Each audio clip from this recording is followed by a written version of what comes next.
చిరుశ్రీ అందరికీ ప్రభుత్వ వందనాలు తెలుస్తున్నాను. అందరు బాగున్నారండి. తోటి సేవకులు ప్రభుత్వ వందనాలండి. దేవుడు మరొక తరుణాన్ని మనకు అనుగ్రహించాడు. ఆయన సన్నిధిలో నిలబడే భాగ్యం, ఆయన సన్నిధించే భాగ్యము, మనందరి మనవులు, మన విజ్ఞాపనలు ఆయన సన్నిధికి సంఘంగా సమాజంగా కూడి ఆయన సన్నిధిలో విన్నవించుకునే కృపను దేవుడు అనుగ్రహించిన కాబట్టి దేవునికి ఘనత మా ప్రభావం యుగములు కలుగును గాక. చిరుశ్రీ అందరికీ మరొకసారి ప్రభుత్వ వందనాలు తెలుస్తున్న పిల్లలు ధ్యానంలో నుంచి ఇందాక చదువుతున్న అధ్యాయంలో నుంచి కొన్ని మాటలు మనం ధ్యానం చేద్దాం పిల్లలు. 23వ అధ్యాయం 39 నుంచి కొన్ని మాటలు మనం చూద్దాం పిల్లలు. ఆయనను దూషించుచు నీవు క్రీస్తు కదా, నిన్ను నువ్వు రక్షించుకోను, మమ్మల్ని కూడా రక్షించమని చెప్పాడు. అయితే రెండోవాడు వారిని గద్దించి, నీవు అదే శిక్ష విధిలో ఉన్నావు కనుక దేవుడికి భయపడవా? మనకైతే ఇది న్యాయమే, మనం చేసిన వాటికి తగిన ఫలం పొందుచున్నాము కానీ ఈయన ఏ తప్పిదము చేయలేదని చెప్పి ఆయనను చూసి, యేసు నీవు నీ రాజ్యంలోకి వచ్చినప్పుడు నన్ను జ్ఞాపకం చేసుకోమని. అందుకైనా వారితో, నేను నీవు నాతో కూడా పరదేశంలో ఉందని నిశ్చయంగా నీతో చెప్పుచున్నానని. 23వ అధ్యాయంలో మనం ప్రతిసారి ఇప్పుడు ఫ్రైడే రోజున 7 మాటలు మాట్లాడుకుంటాం. ఆ 7 మాటల్లో 3 మాటలు దీంట్లో నుంచి మనకు కనపడుతుంటాయి. తండ్రి క్షమించమనే మాట మొదటి మాట, అలాగే రెండో మాట, అలాగే 7వ మాట కూడా ఇందులో నుంచి కనపడుతుంది. అంతేనండి, అందరు వైపులు ఇచ్చినారు కానీ చాలా సంతోషం పిల్లలు. పిల్లరా కొన్ని మాటలు పరిస్థితుల నుంచి మనం ఆలోచిస్తున్నప్పుడు మనం ఇది చదువుతూ ఉంటాం కానీ కొన్ని మాటలు అర్థం. అలాంటి సందర్భం ఈ సందర్భం అర్థం చేసుకోవడానికి కొత్త నిబంధనల నుంచి మత్తయి సువార్తకు వచ్చిన పిల్లలు ఒక మాట చదువుకొని ముందుకెళ్దాం.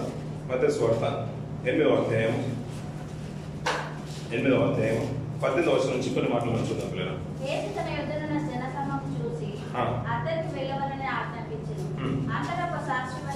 అందులో ఒక శాస్త్రి వచ్చి, బోధకుడా నీవెక్కడికి వెళ్ళినను నీ వెంట వచ్చేదని ఆయనతో చెప్పగా, అందుకు యేసు నక్కలకు గొర్రెలను ఆకాశ పక్షులకు నివాసములు కలవు గాని చెప్పెను. శిష్యులు మరి ఒకడు, ప్రభువా నేను మొదట వెళ్ళి నా తండ్రిని పాత పెట్టుటకు నాకు సెలవు ఇవ్వమని ఆయన అడగగా, యేసు అతన్ని చూచి నన్ను వెంబడించుము, మృతులు తమ మృతులను పాతి పెట్టుకొననిమ్మని చెప్పాను. పిల్లలు కొన్ని వాక్య భాగాలు ఇదే మాటను మనసులో ఉంచుకుని పిల్లరా. ఇందాక చదివిన మాట అక్కడ శిలువ మీద ప్రభుతో పాటు ఇరు పక్షంలో ఎవరెవరు ఉన్నారు? ఇంకా మరో 2 ఉన్నారంట పిల్లలు. వారిని ఏమన్నా మనం? బందిపోటు దొంగ, బరబ్బా. వీళ్ళు ఎవరు? 2 దొంగలు కదా పిల్లలు. అదే కదా మనం నేర్చుకునేది, దొంగలు. ఆయన పక్కన 2 దొంగలు ఉన్నారు. వాళ్ళొక్కరు ప్రభువుతో మాట్లాడుతున్న మాట ఏంటంటే, నువ్వు రక్షించుకో, మమ్మల్ని కూడా రక్షించమంటున్నారు. ఇంకొక విధంగా అంటున్నాడు, నువ్వు దేవునికి భయపడవా? నీవు అదే శిక్షలో ఉన్నావు కదా, మనమైతే తప్పిదం చేశాం కాబట్టి ఇది మనకు న్యాయమైన తప్పిదం చేయలేదని అతని గురించి, ప్రభు గురించి సాక్ష్యం చెప్తున్నాడు. అందుకు ప్రభు ఏం చెప్పాలంటే, నువ్వు కరెక్టే చెప్పేసావు, నువ్వు చాలా సంతోషంగా, నువ్వు మంచోడు అని చెప్పినా బాగుండేది. కానీ ప్రభు తీసుకున్న నిర్ణయం అది ఆషామాషిది కాదు. నిజంగా చెప్పాలంటే కొన్ని యాగాలు, కొన్ని తపస్సులు, కొన్ని సంవత్సరాల జీవిత కాలం విశ్వాస జీవితాన్ని కొనసాగించిన అది దక్కుతుందన్న ఆశ కూడా లేకుండా ఈ రోజుల్లో మనుషులు బ్రతుకుతున్నారు పిల్లలు. ఇంకా కొన్ని సంవత్సరాలు 60-70 సంవత్సరాలు పూర్తవుతున్న కాలంలో, మనం కాలం ముగుస్తున్న తరుణంలో, తండ్రి నాకు ఇస్తావా పరలోకం అని అంటే అయినా మనం కన్ఫర్మేషన్ చేసుకుని వెళ్ళే పరిస్థితులు లేవు పిల్లలు. ఎందుకంటే అది కనుగొని వారు కొందరే అన్నాడు, అది దక్కించుకునే వారు కొందరు అన్నాడు, ఇరుకైన మార్గం అన్నాడు. చాలా మంది వెళ్ళడానికి ప్రయత్నం చేస్తారు కానీ వెళ్ళేవారు చాలా అరుదు అన్నాడు. అందులో మనం ఉంటామో లేదో చాలా బాధాకరం. ఎక్కడ అది దక్కడం అది ఆ మహా అదృష్టం, దేవుని కృప వల్లే జరిగేది.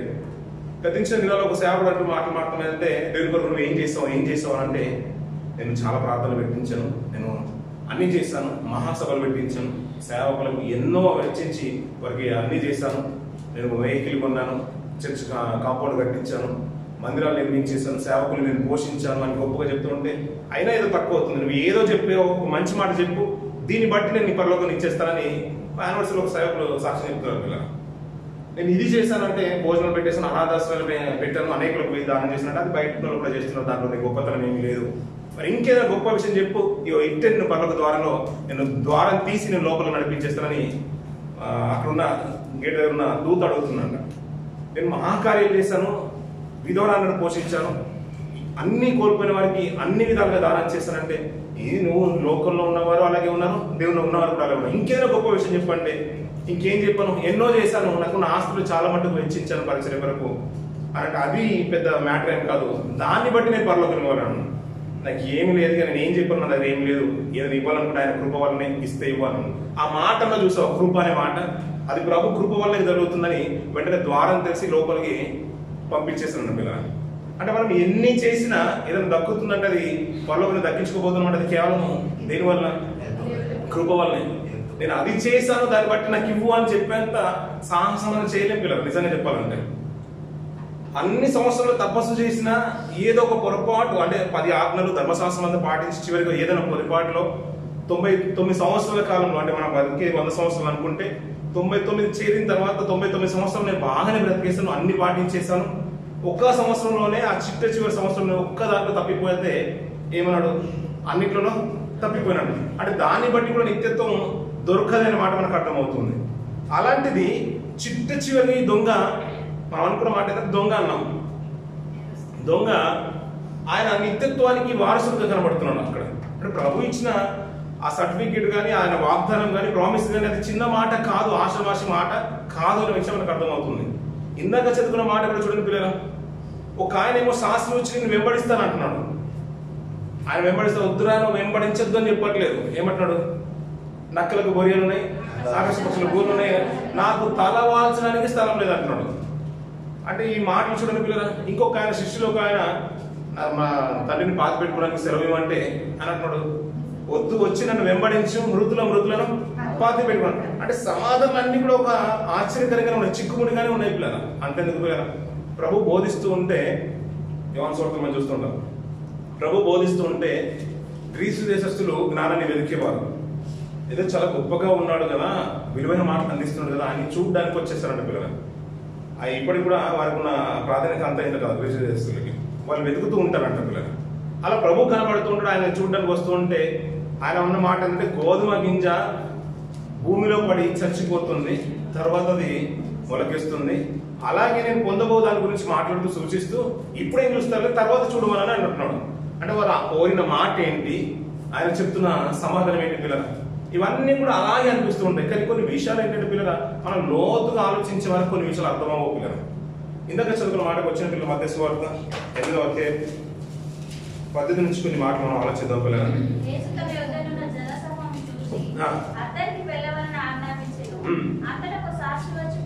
బోధకుడా నీవెక్కడికి వెళ్ళినాను, మరి అదే కావాలి కదా పిల్లల.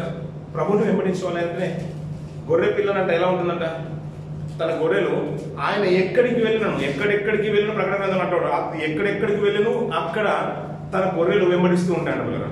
ఆ కాపరి, ప్రభువా నువ్వు ఎక్కడికి వెళ్తూ ఉంటే నేను అక్కడికి వస్తానని సాక్షి చెప్తున్నాడు. అంతకు మించి ఏం కావాలి? కిందికి చూడండి పిల్లలు.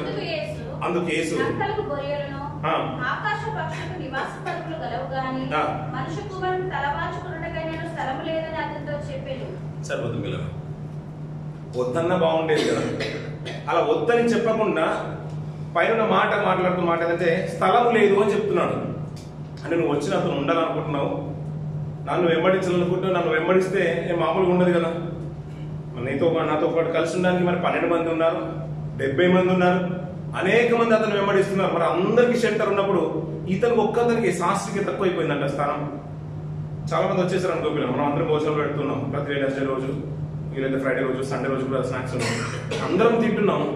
వాచ్మెన్ వచ్చి అడిగాడు అనుకోండి, నాకు కూడా కొద్దిగా పెట్టండి, నువ్వు వెళ్ళిపో, మాకే తక్కువ పడుతున్నాయి, స్వీట్స్ లేవు, ఆల్రెడీ జ్యూస్ తక్కువైపోయింది, ఛాయ్ తక్కువైపోయింది, ప్లేట్స్ లేవు అంటే ప్లేట్స్ అయినా పర్లేదు అయ్యా, చేతిలో పెట్టాను తినేస్తానంటే, లేదు ప్లేట్స్ లేదు మేము పెట్టామని అనుకోండి, ఎలా ఉంటుంది? ఇది అలాగే అనిపించింది. అంటే అంతమంది నేను వెంబడిస్తున్నారు, అంతమందితో కలిసి తింటున్నారు, పడుకుంటున్నారు, ఎంతో మంది సూచక్రియలు చేస్తున్నావు, అద్భుతాలు చేస్తున్నావు, నువ్వు మళ్ళీ భోజనం పెట్టే విధానం కూడా మామూలుగా లేదు. యూదులు తినే భోజనం ఆషమాష భోజనం కూడా కాదు పిల్లలు, రాయల్ భోజనం, రొట్టెలు చేపలు, కొన్ని వేల మంది తింటున్నారు. అలాంటి ఆయన ఈ శాస్త్రం కూడా కాదు, నిజంగా భారమైపోయాడు పిల్లలు. ఇంకొక ఆయన ఏమంటున్నాడు చూడండి, శిష్యులను మరి ప్రభువా నేను మొదట వెళ్ళి నా తండ్రిని పాతి పెట్టుటకు అతన్ని చూచి నన్ను వెంబడించుము. తమ మృతులను పాతి పెట్టుకోమన్నాడు. ఆ శిష్యుల్లో ఒక్కడే అడుగుతున్నాడు, మరి కనీసం దయ లేదా అన్నట్టుగా అనిపించొద్దు బాగా. చనిపోయిన వారికి ఇప్పుడు ఆన్వైల్ అడిగినా కానీ ఒకవేళ ఆన్వైల్ వచ్చి ఇంకా సంవత్సరం ఉంది, నువ్వు ఇప్పుడే మధ్యలో ఎవరో చనిపోయారని ఎమర్జెన్సీ లీవ్ అడుగుతున్నావు అని యాజమాన్యం అన్నారు అనుకోండి, వాడికి కనీసం దయ లేదు, మేడంకు దయ లేదు, నా ఓనర్కు దయ లేదు, ఆడికి దయ లేదని ఎన్నో మాటలు మాట్లాడుతుంటాం పిల్లలు. కానీ ఇక్కడ చూడండి పిల్లలు, ఎవరు చనిపోయారంట నేను పాతి పెట్టుకుని వస్తానని శిష్యుల్లో ఒకటి అడుగుతున్నాడంట, ప్రభు శిష్యుల్లో ఒకటి అడుగుతున్నాడంట. ప్రభువు చెప్పే మాట ఖండితంగానే ఉంది. ఈ మాటలు అర్థం చేసుకోవడానికి పిల్లరా ఒక మంచి మాట, బేస్ అయిన మాట చూద్దాం పిల్లలు. యోహాను సువార్త 2వ అధ్యాయం వచ్చిన పిల్లలు, 2వ అధ్యాయం 24వ వచనం చూడండి పిల్లలు. అయితే యేసు అందరినీ ఎరిగినవాడు కనుక ఆయన తన్ను వారి వశము చేసుకోలేదు అంటాడు పిల్లలు. ఆయన ఎవరిని ఎరుగుతాడంట? అందరిని ఎరుగుతాడంట పిల్లలు. అందరిని ఎరుగుతాడండి. స్కూల్లో టీచర్ అందరిని ఎరుగుతుందండి. కంపెనీలో ఫోర్మెన్ కానీ, ఇంజనీర్ కానీ, వాళ్ళ ఇన్ఛార్జ్ కానీ, ఓనర్ కానీ, ఎంప్లాయీస్ అందరి మనసులో ఎరిగి ఉంటాడా? ఇప్పుడు మనం యజమాని ఇంటికి వెళ్తున్నాం, మనం ఎలాంటి వాళ్ళమో యజమానికి తెలుస్తుందంటారా తెలియదంటారా? అందరి హృదయాలు జరుగుతాయంటే తెలుస్తుండే. ఇప్పుడు మేము అందరికి తెలుసు, మరి చర్చకు వచ్చే వాళ్ళకి కష్టం పిల్లలు, బయట వాళ్ళదంటే తెలుస్తుంది కానీ చర్చకు వచ్చే వాళ్ళకి కష్టం. ఎందుకంటే మనము అందరితో సమాధానంగా మాట్లాడతాం. ఇక్కడ ఇప్పుడు మనిషికి నచ్చింది అనుకోండి పిల్లలు, స్మైల్ పెద్దగా వస్తుంది. విష్ చేసే విషయంలో కూడా కొద్దిగా గంభీరంగా మాట్లాడుతుంటాం, కళ్ళలో ఆనందం, ముఖంలో ఆనందం, నోరు కూడా కొద్దిగా పెద్దది అయ్యేదానికి స్మైల్ వస్తుంది. నచ్చలేదు అనుకోండి అలాగే ఉంటుంది పిల్లలు, కొద్దిగా తక్కువగా ఉంటుంది. నచ్చరు అనుకోండి పిల్లలు, బాగా ఓపెన్ గా అగ్గి వేసుకుని మరి మనం మాట్లాడుతూ ఉంటాం కదా, ఎక్స్ప్రెషన్ కూడా మారుతూ ఉంటాయి. కొద్ది స్మైల్ చిన్నగా ఉంటుంది, నవ్వినట్టు అదే బలవంతంగా ఉంటుంది. ఆయన పెద్ద ఆయన ఉండేవాడు ముందు, మన ఏ మా దగ్గర లేడనుకోండి సార్లు, ఆయన అలా అంటే నచ్చలేదు అనుకోండి, డ్రెస్లో అని పక్క వెళ్ళిపోయేవాడు సార్ నాయన గారు. అలాగే ఉండేది. ఆయన నచ్చాడు అనుకోండి, మనస్ఫూర్తిగా వచ్చేవాడు. నాకు నచ్చలేదు అనుకోండి, చిన్నగా చెప్పేవాడు. అంటే ముఖంలో తెలిసిపోతుంది ఇంతే. కానీ ప్రభు ఏంటంటే పిల్లలు అందరు హృదయాలు ఎరుగుతాడు పిల్లలు. అంటే మన హృదయాలు కూడా ఎరుగుతాడంటే. అంటే ఆ రోజు వెంబడించిన వాళ్ళలో శిష్యుల్లో కూడా అడుగుతున్నాడు, నా మామూలు చనిపోయారయ్యా నేను పాతి పెట్టుకుని రమ్మనంటే, ఇప్పుడు ఆయన హృదయం మామూలుగా బయట ఆలోచించినట్టే కాకుండా అతను ఎవరు అందరి హృదయాలు ఎరుగుతున్నాడంట. అందరి హృదయాలు ఎరుగుతున్నాడంట. అంటే బయటకు వచ్చే సమాధానం వరద నుంచి వచ్చే ప్రశ్నకే కాదు, వారిని ఎరిగిన వాడు కాబట్టి దానికి ప్రత్యుపకారం చేస్తున్నాడు. ఇంకా కిందికి చూడండి ఒక మాట, ఆయన మనుషుని ఆంతర్యమును ఎరిగిన వాడు అంటున్న పిల్లలు. ఏమి ఎరిగిన వాడు అంట అంటే ఇప్పుడు మనకు ఇప్పుడు నేను మాట్లాడుతున్నాను అనుకోండి, మీరు అక్కడ కూర్చున్నారు అనుకోండి, ఇప్పుడు నా మనసులో ఏముందో మీకు తెలుసా అండి కదా. కానీ ప్రభు కంట అందరిని ఎరిగినవాడంట, మనుషుని యొక్క ఆంతర్యం కూడా ఎరిగినవాడంట. అది చాలా కష్టం కదండి. మనం ప్రార్థన చేస్తూ ఉంటాం, కొన్నిటికి జవాబు రాదు పిల్లలు. కొన్ని ప్రార్థన చూడండి పిల్లలు, మనం ప్రార్థన చేసినప్పుడు కన్నులో నీరు ఇట్టే వస్తుంది. కొంతమంది అనుకుంటారు ఏదైనా ప్రతి చిన్న దానికి ఏడుచుకుంటూ ప్రార్థన చేస్తుంది ఈయన ఎందుకు ఏడుస్తూ ప్రార్థన చేస్తున్నట్టు పక్కన ఉన్నవాడు అనుకోవచ్చు. మనం విష్ చేసినప్పుడు మన మనసు మంచిదే ఉండొచ్చు, కానీ తీసుకునేవారు తప్పు అనుకోవచ్చు. మన మనసులో ఏదైనా కక్ష పెట్టుకుని కూడా విష్ చేయొచ్చు, కానీ మన పక్కన ఉన్న వారికి, మన ఎదుర్చున్న వారికి మన ఆంతర్యం తెలియదు పిల్లలు. కానీ ఆయన ఆ రోజు మాట్లాడిన మనుషులే కాదంట, భూమి మీద ఉన్న ప్రతి ఒక్కరి మనసు, అందరి మనసు ఎరిగినవాడంట, ఆంతర్యం కూడా ఎరిగినవాడు అంటున్నాడు పిల్లలు. ఇప్పుడు ఆలోచించిన పిల్లలు, ఆ రోజు ఒక శాస్త్రం వచ్చి అడుగుతున్నాడు, నేను నిన్ను వెంబడిస్తాను, నువ్వు ఎక్కడికి వెళ్తావో అక్కడికి నేను వస్తాను అంటున్నాడు. వద్దురా బాబు, నువ్వు వచ్చినా వేస్ట్. ఇప్పుడు నువ్వు నన్ను ఏదో అనుకుంటున్నావు, అంత బాగుండేది, నేను అందరికి భోజనాలు పెడుతున్నా అనుకున్నా, ఫాలోయింగ్ ఎక్కువ అనుకుంటున్నావు, మళ్ళీ నీకు వస్తే నువ్వు షెల్టర్ కోసం అంటున్నావు. శాస్త్రం అంటే తెలుసు కదా, ఇప్పుడు ఏమన్నా 2 మాటలు చెప్పేస్తే ఆ రోజు గడిపిపోతుంది. కానీ ఇప్పుడు ఆలోచించేది అంటే అతనితో ఉంటే నా లైఫ్ సెట్ అయిపోతుందని అనుకుంటున్నాడు. అలా అనుకొని రావాలని ఉద్దేశంతో ప్రభుని అడుగుతూ ఉంటే, వద్దురా నాకు నీళ్ళు అంటే నక్కలకు బొరియలు ఉన్నాయి, ఆకాశ పక్షుల గూళ్ళు ఉన్నాయి, కానీ మనుషులకు మాట తలవచ్చుకోవడానికి స్థలం లేదు. కట్టుకోవాలనుకుంటే ఈ రోజున బుర్జ్ ఖలీఫా అంటే ఇప్పుడు పెద్దది కూడా ఆయన కట్టుకునేవాడు. ఆ రోజున ఫాలోయింగ్ అలాంటిది, ఆయన కట్టుకోవాలన్నప్పుడు కట్టుకునేవాడు పిల్లలు. కానీ అది వద్దు అంటే అతనిలో ఉన్న ఆంతర్యం ఎరిగినవాడు కాబట్టి అతనికి సమాధానం ఇట్టే చెప్పేశారు పిల్లలు. ప్రభు శిష్యులో ఉన్నవాడికి, అయ్యా మామూలు చనిపోయారు ప్రభా, నేను వెళ్ళడానికి ఇష్టపడుతున్నానంటే, వద్దురా నీలో పరిచర్య బాధ్యతలు ఉన్నాయి, నీకు దేవుని కొరకు నిలబడాలని ఒక తృష్ణ ఉంది, నువ్వు ఇలాగే నిలబడు. ఆ మృతులను పాతి పెట్టుకున్నాను. చాలా మంది లోకంలో ఉన్నారు, నామమాత్రంగా బ్రతికేవారు చాలా మంది ఉన్నారు. ఆ సమాధి కార్యక్రమం చూసుకునేవారు, పితరుల కోసం బంధువుల కోసం తిరిగేవారు చాలా మంది ఉన్నారు. సావాసం వచ్చిన రోజే మావాడు వచ్చాడండి పచ్చడి కారం తెచ్చుకోవడానికి అక్కడికి వెళ్ళేవారు చాలా మంది ఉంటారు. ఆ రోజు మన గెస్టులు పిలుచుకునే వాళ్ళు ఉంటారు, మరి వచ్చిన గెస్టులు కూడా చర్చ తీసుకొచ్చే వాళ్ళు చాలా అరుదుగా ఉంటారు. కానీ ఆ రోజే మనం ఎక్కడికి వెళ్తాం? సహవాసాన్ని విడిచిపెట్టి వెళ్తాం పిల్లలు. ఎవరు వాళ్ళు అంటే ఇక్కడ నుంచి వెళ్ళే వాళ్ళు ఎవరు? సహవాసాన్ని విడిచిపెట్టి వెళ్ళేవారు ఎవరు? విశ్వాసం. దాన్ని ఒక మంచి మాట ఏమన్నామంటే క్రైస్తవ్యంలో నామమాత్రపు క్రైస్తవులు అని అమ్మ పిల్లలు. కానీ ప్రభు అంట అందరిని ఎరుగుతాడంట. ఇంకేమంటున్నాడు? ఆంతర్యాన్ని కూడా ఎరుగుతాడంట పిల్లలు. అంటే నువ్వు రాలేదు చూసావా పిల్లలు? నీ పర్పస్ ఏంటో అతనికి హృదయపూర్వకంగా నువ్వు నిజంగా రావాలని అనుకున్నావు, కానీ ఆ రోజు రాలేకపోయావని ఆ మనసు ప్రభువుకు తెలిస్తే చాలు. నువ్వు అలాంటి స్థితిలోకి మారాలి. నిజంగా చెప్పాలంటే నేను రావాలని అనుకున్నాను, కానీ పరిస్థితులు నాకు అనుకూలించలేవు అన్నప్పుడు నువ్వు హృదయపూర్వకంగా నువ్వు నిజంగా నువ్వు ప్రయత్నం చేసావు చూసావా, అది దేవుడు చూస్తాడు పిల్లలు. నువ్వు ఎవరికో సంజాయిషి చెప్పుకోవాల్సిన అవసరం లేనే లేదు. కానీ కొంతమంది ఉంటారు పర్టికులర్గా ఆ రోజే పెట్టుకుంటారు. అయ్యో ఆ రోజు సండే కదా, వెనస్డే కదా, ఫ్రైడే కదా, ఆ రోజు మన కృతజ్ఞత కూడికి ఉంది కదా, ఆ రోజు ఏదో సావాసం ఉంది కదా, దుబాయ్ నుంచి సేవకులు వస్తున్నారు కదా, ఆ రోజు వార్షిక వస్తుంది కదా, ఇవన్నీ ఉన్నాయి కదా అంటే ఆ రోజు పెట్టుకుంటాం పిల్లలు. మనం ఏంటంటే అందరూ ఆలోచించినట్టు ఆలోచించాం పిల్లలు. అందుకనే ఆయన శాస్త్రి అయితే ఏంటి, నా శిష్యుడు అయితే ఏంటి, నీ మీద ఒక భారం ఉంది, నువ్వు నీకు స్వార్థ భారం ఉంది, నువ్వు నన్ను వెంబడించు. కానీ శాస్త్రం అనుకుంటున్నాను నేను నీతో వస్తానని నీకు నాకు అక్కర్లేదు, నువ్వు లోకంలో బ్రతుకున్నట్టుగా నా దగ్గర బ్రతుకుతానికి నాకు అక్కర్లేదు, నువ్వు అక్కడే ఉన్నావు. ఆ మాట చెప్తున్నాడు పిల్లలు. ఇంకొక మాట చూద్దాం పిల్లలు. యోహాను సువార్త 6వ అధ్యాయంకి వచ్చిన పిల్లలు.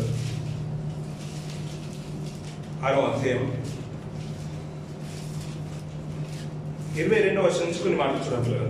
మర్నాడు సముద్ర ప్రాంతాన్ని నిలిచిన జనసమూహం వచ్చి చూడగా ఒక చిన్న దోణి తప్ప అక్కడ మరి ఒకటి లేదని, యేసు తన శిష్యులతో కూడా దోణి ఎక్కలేదు కానీ ఆయన శిష్యులు మాత్రమే వెళ్ళిరని తెలుసుకుంది. అయితే ప్రభువు కృతజ్ఞతలు చెల్లించినప్పుడు రొట్టె భుజించిన చోటునకు దగ్గరున్న తిబెరియా నుండి వేరే వచ్చెను. కాబట్టి యేసును ఆయన శిష్యులను చూడండి మాట చూడండి పిల్లగా. కాబట్టి యేసును ఆయన శిష్యులను అక్కడ లేకపోవుట జన సమూహాలు చూసాయంట. వారు చిన్న దోణిలెక్కి యేసును వెదకుచు సరిపోతుంది పిల్లరా. సందర్భం అర్థమవుతుంది పిల్లరా. చాలా అర్థం అంటే చాలా అద్భుతమైన మాట పిల్లరా.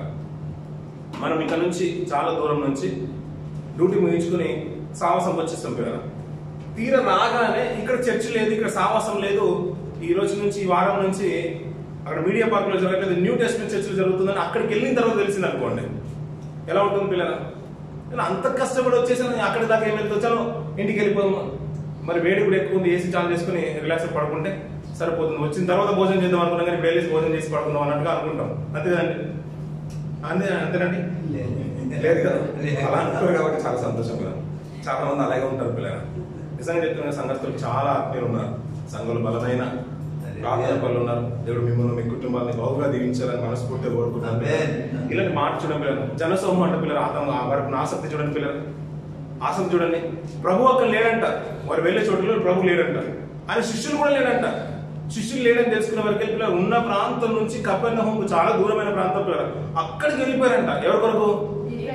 ప్రభు కొరకు అంటున్నారు మీరు. మళ్ళీ చూద్దాం అన్నమాట. కింద చూడండి పిల్లలు. ఆయనను కనుగొని బోధకుడా నీవెప్పుడు ఇక్కడికి వచ్చింది అని అడగగా యేసు ఇప్పుడు ఆయన ఏమని చెప్పాలి? ఇప్పుడు అయ్యో రాత్రి వచ్చినా మీకు చెప్పడం మర్చిపోయానని చెప్పినా బాగుండేది. ఇక్కడ ప్రభు చెప్తున్న మాట చూడండి పిల్లలు. మీరు సూచనలు చూచడం వల్ల కాదు కానీ రొట్టెలు భుజించి తృప్తి పొందుటనే నన్ను వెతుకుచున్నారని నీతో నిశ్చయముగా చెప్తాను. ప్రభు మాటలు చూడండి పిల్లలు. అంటే ప్రశ్నకు సమాధానం చెప్పినా బాగుండేది.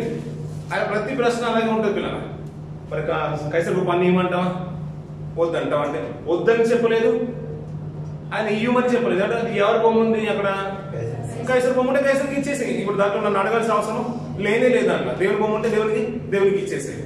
ఇక్కడ చూడండి పిల్లలు, వాళ్ళు అంత వెతుక్కుంటూ వచ్చింది ఎందుకయ్యా అంటే సూచనల కొరకు కాదంట, భోజనాల కొరకు వచ్చేసారంట పిల్లలు. నిజంగా ప్రభుకి ఎంత గాయమై ఉంటుంది పిల్లలు. ఆ రోజు శాస్త్రం వెంబడిస్తా అన్నది కూడా ప్రభు మీద ప్రేమ కలిగి కాదంట. నువ్వు నన్ను నా దగ్గర ఉంటే నీ లైఫ్ సెట్ అవుతుంది అనుకుని ఉద్దేశంతో అడుగుతున్నావు, అందుకనే నువ్వు దూరంగా ఉండడమే మంచిది బాబు అని అంటాడు. ఇలాంటి సందర్భాలు మనకు చాలా కనబడుతూ ఉంటాయి పిల్లలు. గ్రీసు దేశంలో వచ్చి చూద్దానంటే మీరు చూసి ఏదో నన్ను చూసి మీరు మార్పు పొందడానికి వచ్చేది కాదు. మీరు ఏదో జ్ఞానం వెతుకుంటూ వస్తున్నారు, ఇప్పుడు నన్ను వెతుకుతారు, రేపటి దిన ఇంకొక ఆయన వెతుకుతారు. దాని కొరకు మీరు వచ్చింది.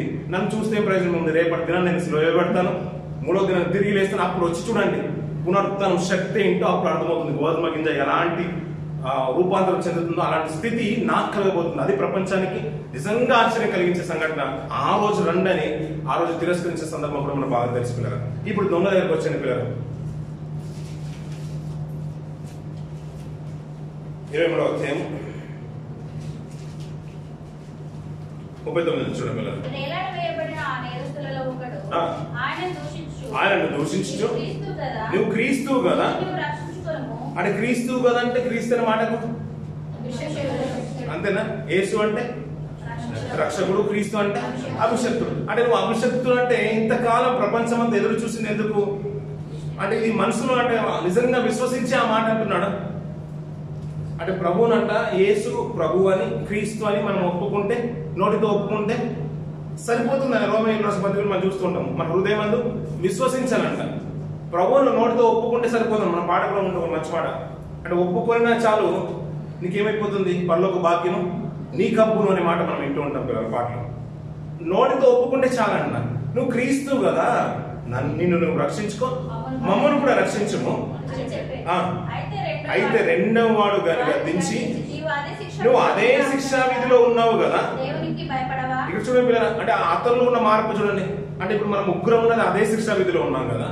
ఇప్పుడు ఆయన కూడా అదే పనిష్మెంట్ ని అనుభవిస్తున్నాడు కదా, అదే శిక్షలో ఉన్నాడు కదా. నీకైతే తగ్గుతుంది. ఇప్పుడు దేవుడు అంటే నీకు భయం లేదా? నువ్వు ఆ శిక్షలో ఉన్నావు, నేను కూడా అదే శిక్షలో ఉన్నాను, ఆయన కూడా అదే శిక్షలో ఉన్నాడు. దేవుడు అంటే భయం లేదా అనే మాట గతించిన వారంలో అన్నాను నేను ఒక మాట. ఏంటంటే ఆ వారు ఉంది శిలువ మీద, మేము చనిపోతామనే భయము ఇప్పుడు మొదటి దొంగ కనబడుతుంది. అయ్యా నేను నువ్వు రక్షించుకో, నన్ను రక్షించుకో అంటే రక్షిస్తే ఇప్పుడు ఏమైపోతుంది? బ్రతికి బట్ట కట్టుకోగలుగుతారు, అంతే కదండి. బ్రతికి భూమి మీద జీవనం కొనసాగించగలుగుతారు. కానీ ఇది ఇతను రెండో వారిలో ఉన్న మార్పు చూడండి. అసలు నువ్వు అదే శిక్షలో ఉన్నావు కదా, నువ్వు ఎందుకు అలాంటి మాటలు మాట్లాడుతున్నావు? నీవు అదే శిక్షలో ఉన్నావు. దేవుడు అంటే భయం లేదా? ఇప్పుడు మరణం అంటే భయం అనే మాట మాట్లాడతాడు. నువ్వు ఎలాగో పోతున్నావు కదా ప్రభా, దయచేసి నన్ను క్షమించు. అంటే భూమి మీద నీ గురించి గొప్పగా విన్నాను. మేమైతే దొంగతనం చేస్తాము, నువ్వైతే దొంగిలించిన వాడిని కావు. నీకంటే ఒక మంచి అంటే క్యారెక్టర్ ఉంది, నీకంటే ఒక మంచి స్టేట్మెంట్ ఉంది. మరి నేను ఎలాగో నువ్వు గొప్పవాడివి కదా, నేను ఎలాగో పోతున్నాను కదా, దయచేసి నన్ను క్షమించు అని మొదటి వాడు పలికినా బాగుండేది. ఇప్పుడు అలా అప్పుడప్పుడు మనం కొన్ని చూస్తుంటాం పిల్లలు. అంటే మనం అవి రీల్స్ కానీ ఇప్పుడు ఇంటి దగ్గర కూడా మనకు బాగా తెలుస్తుంది, అందరికి బాగా తెలుసు అనుకోండి. ఇప్పుడు గుర్తు చేస్తే అవునవును అంటారు. ఇప్పుడు పక్కనున్న ఇల్లు, ఈ పక్కనున్న ఇల్లు మధ్యలో గోడ ఉంటుంది, ఇటు పక్కకు కొంతమంది పడక పెట్టారు. వాళ్ళు మా తాతగారు చుట్టాలండి, మా నాన్నగారు చుట్టాలండి, వాళ్ళ చిన్న కొడుకు ఈ పెద్ద నాన్న కొడుకు అనే వాళ్ళకు పడవ పిల్లలు. చివరిగా పెద్ద ఆయన పోతున్నప్పుడు ఇంతకాలం మాటలు లేవు, కనీసం ఇప్పుడైనా వెళ్ళి చూసొద్దామని వెళ్తూ ఉంటారు పిల్లలు. హాస్పిటల్కి వెళ్తూ ఉంటారు, లేదా హాస్పిటల్ నుంచి తీసుకుని వచ్చేస్తారని అన్నం ఏం తినట్లేదు, అంత లిక్విడే పోస్తున్నాను, ఈ రోజు నిన్నటి వరకు జావ తాగేశాడు, రాగిజావ తాగేసాడు, ఏం తాగట్లేదు, కానీ కనీసం పాలు పోస్తున్నారు, అది కూడా కొద్దిగా వెళ్తుంది వెళ్ళట్లేదు, అందరూ వెళ్తారు పిల్లలు చూడడానికి. మరి అంతకాలం ఉన్న ఆ పౌరుషము, ఆ రోషం అంతా కూడా ఏమైపోతుందో కానీ ఆ రోజు కలిసిపోవాలనుకుంటారు పిల్లలు. ఎందుకు? రేపు మాపో చనిపోతున్నారన్న ఉద్దేశంలో అప్పుడేమైతే పగలు గుర్తుకురావు పిల్లలు. మనందరి జీవితంలో కూడా గుర్తుంచుకున్న పిల్లలు, రేపో మాకు పోతున్నాం అనే విషయము నిజంగా నీ మనసుకు నిజంగా అర్థమవుతుంటే, నీ హృదయంలో అది జ్ఞాపకం ఉంటే మన విధానమే వేరుంటుంది పిల్లలు. మరి ఈ దొంగ కూడా అలాగే ఆలోచించాలి కదా పిల్లలు. నేను ఎలాగో పోతున్నాను కదా, ఒకవేళ నువ్వు నిజంగా దేవుడు అని ప్రజల్లో ఆ వినికుడైతే ఉంది, ఆ నానుడైతే ఉంది, నన్ను దయతో క్షమించు అని అన్నా బాగుండేది. అతను అనట్లేదు పిల్లలు, నన్ను రక్షించు అంటున్నా. అంటే అతనికి ఆ పవర్ ఉందనే విషయము ఇతనికి తెలుసు అంటారా తెలియదు అంటారు పిల్లలు. అంటే అది హృదయంలో విశ్వసించాడంటారా? కానీ ప్రభు అంట అందరి హృదయాలు ఎరిగినవాడు. ఆ మూలవాక్యం మాత్రం మర్చిపోదు. 2వ వచనం, అందరిని ఎరిగినవాడు, అందరి ఆంతర్యంలో కూడా ఎరిగినవాడు. ఇప్పుడు ఈ మాట చూడండి పిల్లలు, 2వ వాడు పలుకుతున్న మాట చూడండి. మనకైతే ఇది న్యాయమే. ఎవరికి న్యాయం? ఇప్పుడు ఆ ఇద్దరు ఎందుకు వాడు దొంగతనం చేశారంట, ఇది న్యాయమే అంటున్నాడు. ఈయన ఏ తప్పిదము చేయలేదని చెప్పి ఈ మాట చూడండి పిల్లల. ప్రభువు పట్టబడిన సందర్భం మొదలుకొని శిలువను ఎక్కువ వరకు అక్కడ రాజులు మాట్లాడుతూ ఉంటారు, హేరోదు మాట్లాడుతుంటారు, పిలాతు మాట్లాడుతూ ఉంటారు, వారే మాట్లాడుతుంటారు. ఇతని దగ్గర ఏ దోషము కానరాదంటే అతని భార్య కూడా మాట్లాడుతూ ఉంటుంది, ఆ నీతిమంతుని జోలికి పోవద్దు అంటారు పిల్లలు. కానీ తక్కిన యూదులందరూ కూడా అతన్ని సిలువేమో అతను దేవదూషణ చేస్తాడని శాస్త్రం మొదలుకొని అందరూ అతని తప్పిదాలే మోపిన వారు పిల్లలు. కానీ ఇక్కడ ఒక మంచి మాట ఏంటంటే సామాన్య మానవుడు నిజంగా అతను నీతిమంతుడని చెప్పిన వారిలో ఎవరున్నారంటే ఆ రెండవవాడు కనబడుతున్నాడు పిల్లలు. మనం అతని రెండవవాడిని ఏమన్నాం, మొదటి వాడిని ఏమన్నాం అని ఇప్పుడు అతని పక్కన ఉన్న ఇద్దరిని ఏమంటున్నాం మనం, దొంగలు అన్నారు. ఇప్పుడు మొదటి దొంగ అతని గురించి మనం మాట్లాడేసుకున్నాం. ఏమన్నానంటే నువ్వు రక్షించు అన్నాడు. అతని తర్వాత రెండవవాడు ఏమంటున్నాడు, అతను గద్దించి మనకు న్యాయమే, దేవునికి భయపడవా అంటే దేవునికి భయపడితే సరిపోతుందా పిల్లలు? ఒక మంచి మాట సామెతలో మాట్లాడుతుంటారు వీళ్ళ భక్తులు, తీయాల్సిన అవసరం లేదంటే ముంచేద్దాం, టైం అయిపోతుంది. ఒక మంచి మాట మాట్లాడేది అంటే ఈహలోక మానిని అంటకుండాను దేవునికి భయపడమే నిజమైన భక్తి అంటారు పిల్లలు. అవునంటారా? అంటే దేవునికి భయపడితే నిజంగా భక్తి చూపించినట్టేనా?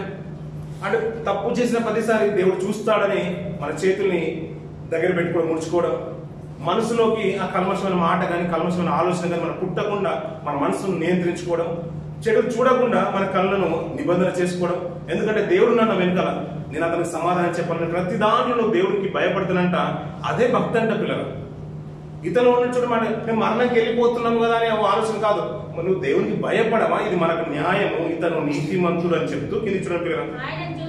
ఆయనను చూచి యేసు నీవు నీ రాజ్యంలోనికి వచ్చినప్పుడు నన్ను జ్ఞాపకం చేసుకోమని చెప్తున్నాను పిల్లలు. ఇప్పుడు మనం ఏమన్నాం అతని గురించి, రెండవ దొంగ అంటున్నాం.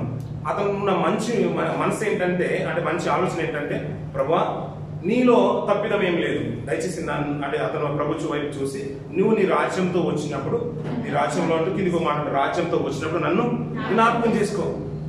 ఇప్పుడు మనం ఏమనుకున్నాం దీని గురించి చాలా స్టేట్మెంట్లు వచ్చేసి పిల్లలు. అలా చిన్నప్పుడు క్రైస్తవ కుటుంబంలో ఉన్నవాడు, యూదుల్లో ఉన్నవాడు, రక్షణ పొందుకున్నవాడు, ఇలాంటి మాటలు ఎప్పుడో ఎక్కువ వింటూ ఉంటాం. అంటే ఎవరు దోషం చెప్తారు, ఎందుకంటే దేవుడు ఎవరిని తొందరపడి అడగడు కాబట్టి మనం ఇష్టం ఉన్నట్టు చెప్పుకోవచ్చు. నేను కూడా మనం ఇష్టం చెప్పినా కానీ మీరు ఏమైనా అడుగుతారు, ఏది చెప్పినా మీరు ఓకే అనుకుని ఈరోజు బాగా నచ్చింది అంటారు, లేదంటే బాగా వచ్చిందని వెళ్ళిపోతారు అంతే. అలా మనం ఎక్కువ వింటుంటాం. చిన్నప్పటి నుంచి వాక్యంలో ఉన్నవాడే తన తల్లి బోధన చెప్పింది, మారినోడు కానీ కొంతకాలానికి దొంగగా మారిపోయినాడు, తర్వాత మారిందని ఒక స్టేట్మెంట్ వస్తూ ఉంటుంది సమాజంలో. లేదు దేవుడు అంటే బాగా భయం ఉంది, అంతవరకు బాప్తిసం తీసుకున్నవాడే అని కొంతమంది మాట్లాడుతూ ఉంటారు. కొంతమంది అంటే ఎన్నో మాటలు మనం వింటూ ఉంటాం పిల్లలు. కానీ ఇక్కడ ఏంటంటే పిల్లల దేవుడు అంటే భయం అతనిలో కనబడుతుంది.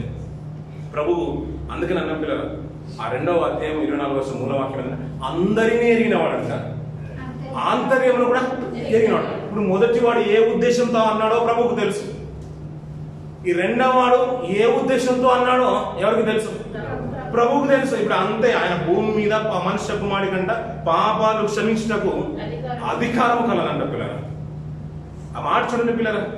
ఆయన వెంటనే ప్రభు చెప్తున్న మాట చూడండి, నేడు నీవు నాతో కూడా పరదేశంలో ఉండు అని నిశ్చయముగా చెప్తున్నాను. ఈ మాట నాది అంతే, తీర్మానం అయిపోయింది.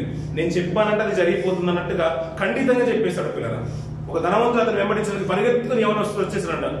అయ్యా నీ ఉద్దేశం పొందడానికి నేను ఏం చేయాలంటే, ఇవో తల్లిదండ్రులు సన్మానించు, నీ పొరుగు వారు ఏది ఆశించకు, ఇవన్నీ చెప్తుంటే నేను బాల్యం నుంచి చేస్తున్నాను. బాల్యం నుంచి చాలా గొప్పడు పిల్లలు నిజంగా చెప్పాలంటే. బాల్యం నుంచి చేయడం అంటే మామూలు విషయం కాదు. మరి అంతవరకు ఎవరి కాలం వరకు వచ్చే వరకు కూడా అన్ని చేస్తున్నంటే ఎంత నిబద్ధత నిష్ట కలిగి ఉన్నవాడో మనం అర్థం చేసుకోవాలి. చివరిగా నీకు ఉన్నదంతా కూడా వీధులకు ఇచ్చేసి నన్ను వెంబడించమని మాట తన హృదయాన్ని నొచ్చుకుంది. నేను ధనవంతుడు కాబట్టి తిరిగి వెళ్ళిపోయాడు పిల్లలు. అతనికి నిత్యత్వం దక్కలేదంట. కొద్దిగా దూరంలో నాది ఒకళ్ళు విడిచిపెడితే నీకు నిత్యత్వం నేను ఇచ్చేస్తానని ప్రభు చెప్తూ ఉంటే హృదయం నొచ్చుకొని వెళ్ళిపోయాడు. ఇతను బాల్యం నుంచి అనుసరించిన వాడు కాదు పిల్లలు. అతను దొంగగా ఉన్నాడంటే దేవుని భయం అంటూ సమాజంలో ఉన్నప్పుడు ఉన్నది కాదు. మన నిబంధనలు కూడా ఉన్నాయి, మన ఆజ్ఞలు కూడా ఉన్నాయి, పొరపాటు ఏది కూడా దొంగిలించొద్దు. అలాంటి వాడు దొంగతనంగా శిక్ష వేయబడుతున్న వాడు చివరిగా వచ్చేసరికి వెళ్ళి అయ్యా నన్ను జ్ఞాపకం చేసుకో అని ఒక్క మంచి మాట మాట్లాడుతున్నాడు. అతను అందుకు దోషం ఏది లేదు, అతను నీతిమంతుడు అనే ఒక మంచి స్టేట్మెంట్ తన పొరుగు అంటూ చెప్తున్నాడు. అది పరిస్థితి వేరు, సందర్భం వేరు. కానీ ప్రభు ఏంటంటే అందరి ఆంతర్యమును ఎరిగినవాడు. అది కావాల్సిన ప్రభుకి ఏం కావాలి? ఇప్పుడు ఆంతర్యమే కావాలి పిల్లలు. ఇంకో మాట చూడండి పిల్లలు, మాట చూసుకొని ముగించేద్దాం పిల్లలు. ఇందాక చదువుకున్న యోహాను సువార్త 6వ అధ్యాయంలో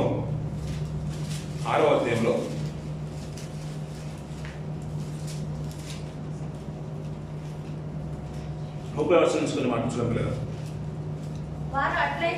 వారు అట్లయితే మేము చూచి నిన్ను విశ్వసించుటకు నువ్వు ఏ సూచన చేయించున్నావు, ఏమి జరిగించుచున్నావు అని అలా చూడండి పిల్లల.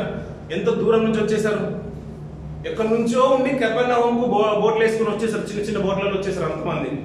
వెంటనే ప్రభు నువ్వు ఎప్పుడు వచ్చేసావు అన్నప్పుడు ప్రభు ఏమన్నాడు, మీరు సూచనల కొరకు రావట్లేదు, భోజనాల కొరకు వస్తున్న మాట ఖండితంగా ఉన్నా, కింది కొరకు ఇంక మాటలు క్షయమైంది, దాని కొరకు కష్టపడింది కానీ సరిపోతుంది. ఇలాంటి మాటలు చెప్తున్నాడు. మేము వచ్చేదే భోజనం కొరకు అంటే ప్రభు మమ్మల్ని ఖండితంగా చెప్తున్నాడు, ఇప్పుడు భోజనం వద్దంటున్నాడు, ఇవన్నీ మాట్లాడుతున్నాడు కదా. మరి ఇప్పుడు నేను మిమ్మల్ని ఏ విషయంలో మిమ్మల్ని వెంబడించమంటావు? మేము ఎందుకు రావాలి నీ దగ్గరికి వెళ్తే? ఏమి చూచి నేను విశ్వసించాలంటాడు. ఏ సూచక్రియ నువ్వు చేస్తామని ప్రభు అంటున్న పిల్లలు. కానీ ఇక్కడ అంతా కూడా చూడండి పిల్లలు ఎలా చెప్తూ ఉంటాడంటే ప్రభు ఆ మాటలు ప్రతి మాట, పితరులు మన్నాను భుజించేశారు, దానికంటే గొప్పది నేను వచ్చేసాను, నన్ను భుజించమంటాడు. ఇంకా లిటరల్ గా అదే చెప్తుంటాడు, నేనే జీవాహారం అంటాడు. అయ్యో మేము అదన్నాము, రొట్టెలన్నాం, చేపలన్నాం, అది గొప్పది అనుకుంటున్నాం, యూదులమంతా మేము అది గొప్పది అనుకుని నిన్ను వెంబడిస్తుంటే నువ్వే జీవాహారం అంటావు, నిన్ను ఎలా తింటారు? పితరులు మన్నాను తిన్నారని చాలా బాగుంది, మన్ననే కదా వచ్చింది, అలాంటి మన్న మాకు ఇస్తావేమో నిన్ను వెంబడిస్తుంటే నువ్వు ఇలాంటి మాటలు మాట్లాడుతున్నట్టు. అయ్యా నిత్య జీవం కొరకు కష్టపడండి. ఈ లోకంలో అంతా కూడా కనిపించేదంత మంచిది కాదు, అది క్షేమని కలిగించేది కానే కాదని ఎన్నో మాటలు చెప్తూ చివరికి వచ్చేసి మాట్లాడుతాడు. 6:63 అంటాడు, అయ్యా శరీరము కేవలము నిష్ప్రయోజనం, ఆత్మయే జీవించేసిన ప్రభు యొక్క బోధ చూపినారు. ఫ్రమ్ ద బిగినింగ్ మనం చూస్తుంటే ఆత్మ ఆత్మ ఆత్మ అనే మాటలే మాట్లాడుతుంటారు. దేవుని దగ్గరికి వెళ్ళాలనుకుంటే ఆత్మ విషయంలో మీరు దిగులై ఉండండి. పరలోకం అనే మాటలు ఉంటాయి. వీరేమో భోజనాలు అనుకుంటూ వారిని వెంబడిస్తూ ఉంటే చాలా హృదయం నొచ్చుకొని మాట్లాడుతున్నారు, నేనే జీవారం, నన్ను ధృవీకరించి సూచక్రియల వైపు చూస్తున్నారు, ఇది మంచిది కదంటే చాలా మంది అతన్ని వెంబడించేవారు వెనుదిరిగిపోయారంట పిల్లలు. సమాజమే కాదంట, ఆయన వెంబడించే శిష్యుల్లో కూడా చాలా మంది వెళ్ళిపోతూ ఉంటే ఆ కంటిన్యూటీ అంతా కూడా మనకు కనబడుతూ ఉంటుంది. ప్రభువా చాలా మంది వెళ్ళిపోతున్నారంటే మరి మీరు కూడా వెళ్ళాలనుకుంటున్నారా అని శిష్యులు అడుగుతున్నప్పుడు అంట, మేము ఎవరి యొద్దకు వెళుదాము, నీవే నిత్యశివకు మాటలు గలవాడవని పేతురు పలుకుతుంటాడు పిల్లలు. నిత్యశివం కావాల్సిందే నీ ద్వారా వెళ్ళేదే, నీవే నిత్యశివం కలవని, ఇంకా వేరేది అంటావు, మాకు ఆప్షన్ లేనే లేదు, you are the one only అని అంటాడు. అద్భుతంగా మాట్లాడుతుంటే పేతురు మామూలుడు కాదు అనే మాటలు అప్పుడు ప్రభు చెప్తూ ఉంటాడు. అంత గొప్పగా విశ్వసించిన వారు కానీ చాలా మంది వెనుకడుగు వేశారంట పిల్లలు. అందుకని అందరి ఆంతర్యం నెరిగి అక్కడ ఉన్న సమాజానికి తెలియదేమో వారు దొంగ అనుకుంటాం. ఇప్పుడు కూడా మనం ఏమనుకుంటామంటే అతను దొంగ అంటాం పిల్లలు. మనం ఆ రెండో వారిని మనం దొంగనే అంటాం. ఎరుకో పట్టణం మీద ఒక ప్రాకారం మీద ఒక ఇల్లు ఉంది, అందులో ఒక స్త్రీ ఉంది, ఈ పాటికి మనం వేశ్య అనేది మాట్లాడుతుంటాం, రాహాబ్ అనే వేశ్య అని మాట్లాడుతుంటాం. ఇస్కరేతు గురించి మాట్లాడుతుంటే అతను దొంగతనం మోసం చేశారు కాబట్టి ఆయన అప్పగించిన ఇస్కరేతు యూదా అంటూ ఉంటాం. అతను మార్పు లేదు కాబట్టి పర్లేదండి. మారిన వాడిని కూడా మనం ఎలా మాట్లాడుతూ ఉంటాం అంటే అదే పేరుతో పిలుస్తూ ఉంటాం. ఇప్పుడు పొట్టి చెక్కి అంటాం, లేదంటే అతను అబ్రాహాము కుమారుడు ఏ రోజు గొప్పగా మాట్లాడుకోము. తిరిగి వచ్చిన కుమారుడు గురించి మనం ఏ రోజు మాట్లాడము. మనం తిరిగి వచ్చిన కుమారుడు ఈ పాటికి కూడా మేమేమంటామంటే తప్పిపోయిన కుమారుడు అని అంటాం. తప్పిపోయిన వాడు ఆయన కాదు, తండ్రి దగ్గర ఉంటూ తప్పిపోయిన వాడు పెద్దోడు అనే విషయం మనం మర్చిపోతాం పిల్లలు. ఇతను దొంగగానే మనం పరిగణిస్తాం, కానీ ప్రభు చూసింది మనం చూడండి ఏంటంటే ఆయనలో మార్పు చేశాడు. అతను అంతర్యాన్ని ఎరిగినవాడు. ప్రభు కూడా మన హృదయాల్లో ప్రభు చూస్తాడు పిల్లలు. అందుకనే క్రీస్తునందు విశ్వసించినంత మనకు స్వస్థత కలుగుతుందని, మనకు లాభం కలుగుతుందని, ధనం వస్తుందని, ఇవన్నిటి కొరకు విశ్వసించొద్దంట. అందుకనే 15:28 అంటూ ఉంటాడు, ఈ లోకం అంటూ నిరీక్షిస్తానంట మనుషులందరికంటే దౌర్భాగ్యులు అంటాడు పిల్లలు. కొరింథీ రాసిన పత్రికలు మనం చూస్తూ ఉంటాం పిల్లలు. అందుకని ప్రభువులో విశ్వసించేది ఏంటంటే పైన నిత్య జీవం కొరకే, అక్షయమైంది నిత్య జీవుని కలిగించే దాని కొరకు విశ్వసించండి, అదే మేలైంది అంటాడు పిల్లలు. అందుకనే పిల్లలు గుర్తుంచుకున్న పిల్లలు, మన హృదయాన్ని దేవుడు ఎరుగుతాడు. నువ్వు ఎట్టి మనస్సుతో వస్తున్నావు, ఎట్టి మనస్సాక్షితో నువ్వు ప్రార్థన చేస్తున్నావు, ఎలా నువ్వు విజ్ చేస్తున్నావు, ఎలా దేవుని సన్నిధికి నువ్వు అర్పణలు తీసుకుని వస్తున్నావు, ఏ రీతిగా నువ్వు ఆయన సన్నిధిని నువ్వు కనబడాలనుకుంటున్నావు, అదే ప్రాముఖ్యం పిల్లలు, అదే కావాల్సింది ప్రభుత్వం. అందుకని మన హృదయాలు ఎరిగిన దేవా అని మాట్లాడుతుంటాడు భక్తులు, ప్రార్థన చేస్తున్నాడు. అందరి హృదయాలు ఎరిగిన దేవుడు అంటాడు, అందరి హృదయాలు ఎరుగుతాడు పిల్లలు. మనుషులు మన పై రూపాన్ని చూస్తూ ఉంటాం పిల్లలు. ఆయనకు కావాల్సింది ఏం కావాలి? అంతర్య హృదయం కావాలి. అందుకని మనం ఈ లోక వాటి మీద మనసు పెట్టుకోవద్దు పిల్లలు. కొంతమందికి ఉంటాయి, కొంతమందికి ఉండవు. ఉన్నదాన్ని బట్టి మనం అతిశయించాల్సింది కాదు, లేదని మనం బాధపడాల్సింది లేదు. అన్ని ఉన్నా లేకున్నా ఎప్పుడున్న స్థితిని బట్టి దేవునికి మన హృదయాలు మాత్రం ఆయన్నే కలుగు చేసుకున్నది పిల్లలు. ఆయన మనల్ని ఎరగాలి.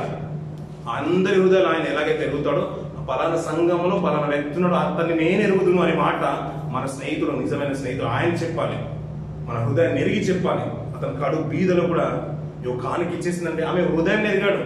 పర్లేదు ఈ 2 కాసులు నేను పెట్టుకొని నేను ఏం తృప్తి పొందగలుగుతాను, ఈ 2 కాసులు వేసినా కానీ ఇది పరీక్షలు వినియోగింపబడుతుందని మంచి మనస్సాక్షితో వేసింది. ఆమె హృదయాన్ని ఎరిగినాడు, తన జీవనాన్ని వేసిందని గొప్ప విషయమే కాకుండా నా దగ్గర ఉంటే ఏముంది, ఈరోజు తిని తృప్తి పడదు, ఈ టైంలో నేను బ్రతకపోయినా ప్రయోజనం ఏమీ లేదు సమాజానికి. బహుశా ఈ 2 కాసులు పరీక్షలు వినియోగింపబడితే దాన్ని మించింది ఏం లేదంటున్నాడు. అదే కదా పిల్లలు, ఇప్పుడు చెక్కైనా మార్చడానికి చెక్కైనా నీ దగ్గర ఉన్నదంతా కూడా ఇచ్చేయడం లేదు, అతను హృదయాన్ని మార్చేశాడు అంతే. చెక్కైన మార్పు అతను వచ్చేసింది ఆటోమేటిక్ గా. తనను బట్టి తన సమాజంలో ఉన్న చాలా మంది లబ్ధి పొందేశారు. నేను ఎవరి దగ్గర ఒకవేళ అన్యాయంగా తీసుకుంటే అతనికి ఎంత ఇస్తానన్నాడు, 4 అంతలు ఇస్తానన్నాడు. ఒకవేళ ఇంకేమంటాడు, నా ఆస్తుల సగభాగం బీదలకు ఇచ్చేస్తున్నాడు. ఇప్పుడు అతను మార్పు చేసినందుకు మట్టున సమాజంలో తన చుట్టుపక్కల ఉన్న చాలా మంది లబ్ధి పొందేశారు. అయ్యా నువ్వు ఇది చెయ్యి అని చెప్పలేదు. ఒకవేళ జక్కయ్య దగ్గర వెళ్ళకుండా ఆయన వేరే మార్గంలో వెళ్ళిపోవడం అనుకోండి, అతన్ని బట్టి చాలా మంది నష్టపోయేవారు కూడా. అతను మార్చాడు, అతను హృదయం ఏంటో తెలుసు ప్రభువును. జస్ట్ ఒకటి వచ్చేసి అతన్ని కొద్దిగా తాకడంతే, వెలిగించేశాడు అంతే. అతను షైన్ అయిపోయి తనను బట్టి కొన్ని జీవితాలు వెలిగింపబడ్డాయి పిల్లలు. మన హృదయం అంతర్యం అలా ఉండాలి పిల్లలు. ప్రభుకు కావాల్సింది అంతరంగ స్వభావమే. ఆ అంతరంగ స్వభావం ప్రభుని చేర్చుకునే రీతిగా, మన మనసులు ఎరిగే రీతిగా మన బ్రతుకు కాలంలో కొనసాగిద్దాం పిల్లలు. ఆ రీతిగానే మనం ఉందాం పిల్లలు. ఆ చివరి కాలంలో ప్రభు మనల్ని చూసి పలానా సంఘంలో 4 దేవుడు ఇలా లాక్కొని వెళ్ళిపోయేటట్టుగా ఉండాలి. మీరు రాకపోతే నిత్యత్వం లేదయ్యే సమాజానికి రండి అన్నట్టుగా మనల్ని పిలుచుకునే రీతి మన అంతరంగ స్వభావం ఉండాలి. ఆ రోజు అతన్ని తీసుకుని వచ్చేసరికి మన దొంగగానే చూసిన సమాజం కానీ అతను మనసు ఎరిగిన వాడు దేవుడు. అతనికి క్షమించడానికి ప్రభువుకు అధికారం ఉంది. ఆ రీతిగానే మన పాపాలు కూడా దేవుడు క్షమించడానికి సమర్థుడు పిల్లలు. ఆయన దగ్గర ఒప్పుకుందాం, మన అంతరంగ స్వభావాన్ని సరైన రీతిలో నిలబెట్టుకుందాం పిల్లలు. మన అందరి దేవుడు ఇంకా ఆత్మీయంగా బలపరచాలని మనస్ఫూర్తి కోరుకుంటే ఈ మాటలు ముగిస్తున్న దేవుడు దీవించి ఆశ్రయించగా.